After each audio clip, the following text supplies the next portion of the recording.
If you walked up to the port at Dover in the 16th century and announced that you were heading for France, no one would ask for a glossy little booklet with your photo glued inside. There were no passports the way we think of them today. But the Tudors did have something that served the same purpose, and the state took it very, very seriously. Today, we are going to talk about, did the Tudors have passports? So the closest thing to a Tudor passport was a license to travel abroad. It was usually written on a wide sheet of parchment folded into quarters and covered in formal Latin or French. The traveler's name, their destination, their purpose, and the length of time that they were allowed to be gone were all spelled out in this document. A wax seal stamped with royal arms hung from the bottom or was pressed right onto the page. It looked less like a personal ID that we would know and more like a mini royal proclamation that you stuffed inside your coat pocket and hoped would not get wet. These documents mattered because the Tudor government cared deeply about who was leaving the kingdom and why. England was at war often enough that the crown did not want people just kind of wandering into enemy territory with useful information. The rise of printing created another problem. In the 1520s, forbidden books began pouring into England from Antwerp and Wittenberg, all over the Low Countries and Germany, all the places where the Protestant Reformation was taking hold. Anyone going overseas might bring home a bundle of Lutheran pamphlets, and we wouldn't want that. The Privy Council paid close attention to anyone who might be ferrying in the wrong ideas. Under Elizabeth, another layer appeared. Catholic exiles fled England and plotted from the continent, so the government watched departures even more closely. Most people in Tudor England never needed to think about any of this.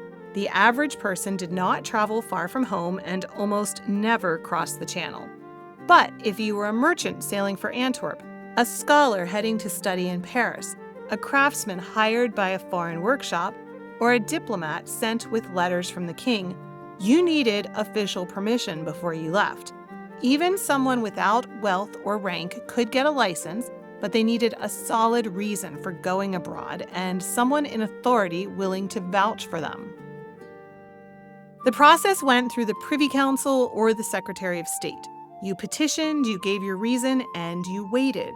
Approval depended on the timing. England in the middle of a war or a religious scare was much less likely to let people wander across the borders. When you finally received your license, you weren't finished. Some destinations required additional safe conducts from foreign rulers, kind of like a visa. Passing through Burgundy without proper papers could end with you questioned as a spy, which was not the kind of adventure that anybody was looking for. Foreigners coming into England faced the same scrutiny. Ambassadors arrived with grand, safe conducts spelling out their rank and household.